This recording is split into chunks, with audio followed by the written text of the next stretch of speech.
Favourite serials இனி டிவிக்கு முன்பே சன் நெக்ஸ்ட் ஆப்ல ஜாலியா எல்லாருக்கும் முன்னாடியே பாருங்க. இப்பவே சன் நெக்ஸ்ட் ஆப்பை டவுன்லோட் பண்ணி சப்ஸ்கிரைப் பண்ணுங்க.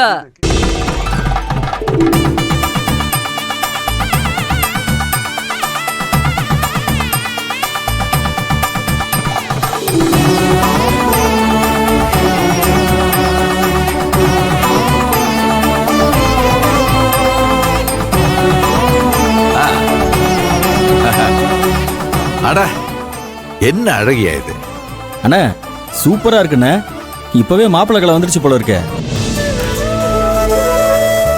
என்ன பாக்குறதுக்கு முகம் திருத்தமா ரொம்ப அம்சமா இருக்க கண்ணு. கண்ணு தாடிமுத்து போன் பண்ணி சொல்லிட்டான், நம்ம கிளம்புவா. மாமா அத்தை அத்தையா பார்த்த இல்ல, நல்ல காரியத்துக்கு போறோம், எப்படி முடிய விரிச்சு போட்டு உக்காந்துருக்கான்னு பார்த்த இல்ல.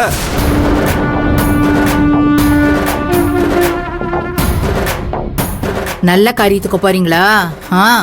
என் வயிறு எரிஞ்சு சொல்றேன், நீங்க யாரும் நல்லாவே இருக்க மாட்டீங்க. என் புள்ள மனச கலைச்சு அவனை நல்லா வாழ வைக்கிறேன்னு ஆசையை காட்டி அவன் வாழ்க்கையை நாசம் பண்றீங்கல்ல, உங்களுக்கெல்லாம் நல்ல கதிய வராது. மா, நீ எங்க கூட வரலனாலும் பரவாயில்லமா. உன் திருவாயை வச்சுக்கிட்டு அபசகுணமா பேசாம இரு போதும்.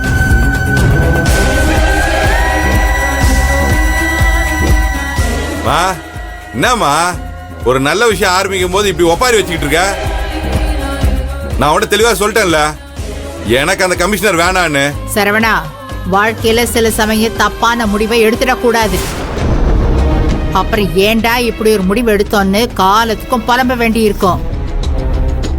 அம்மா சொல்றதை கேளுடா. உங்க அப்பா பேச்ச கேட்டு நீ தப்பான முடிவெல்லாம் எடுக்காதடா.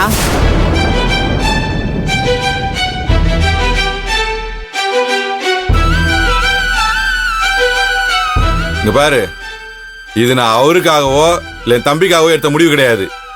இது நான் எனக்காக சுயமா எடுத்த முடிவு. நீ சொன்ன மாதிரி நான் கமிஷனர் கட்டிக்கிட்டா என் வாழ்க்கையை நாசமா போயிடுமா. தயவு செஞ்சு புரிஞ்சுக்கோ. இது பாரு, முடிஞ்சா நான் நல்லா இருக்கணும்னு நினைச்சேன்னா எனக்கு அச்சதை போட்டு வாழ்த்து, இல்லைன்னா நான் சந்தோஷப்படுறத பார்த்து தள்ளி நின்று சந்தோஷப்பட்டுக்கோ.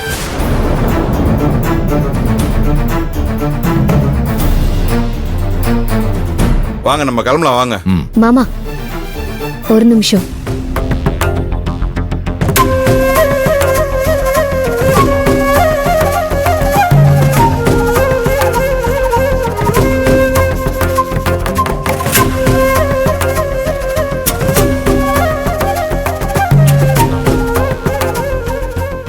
அத்தை, பெரியத்தா அம்மா புள்ளன்னு ஊரே சொல்லும். அவருக்கு நீங்கன்னா ரொம்ப இஷ்டம். எந்த தாயும் பெத்த பிள்ளைக்கு துரோகம் நினைக்க மாட்டாங்க. அந்த வகையில நீங்க பெரியத்தா நல்லா இருக்கணும்னு தானே நினைக்கிறீங்க. அந்த கமிஷனரை கல்யாணம் பண்ணிக்கிட்டா பெரியத்தா வாழ்க்கையே நரகம் ஆயிடும் அத்தை. அத அவரு புரிஞ்சுக்கிட்டாரு. நீங்களும் மனசு மாறி கூட வாங்க அத்தை. உங்க புள்ளையோட நிச்சயதார்த்தத்துக்கு நாங்க யார் வேணாலும் வராம இருக்கலாம், ஆனா நீங்க வராம இருக்க கூடாது அத்தை. நீங்க நேர்ல வந்து அவரை மனசார ஆசீர்வாதம் பண்ணணும். நீங்க மனசு மாறி கூட வாங்க அத்தை. உங்க புள்ளையோட நிச்சயதார்த்தத்துக்கு நாங்க யார் வேணாலும் வராம இருக்கலாம், ஆனா நீங்க வராம இருக்க கூடாது அத்தை. நீங்க நேர்ல வந்து 4 நல்ல வார்த்தை சொல்லி அவங்கள மனசார ஆசீர்வாதம் பண்ணுங்க. பிடிவாதம் பிடிக்காம வாங்க அத்தை. ஏய், என்னடி அவங்க கிட்டே நல்ல வேஷம் போட்டுக்கிட்டு என்கிட்டே நல்ல மாதிரி நடிக்க வந்திருக்கியா?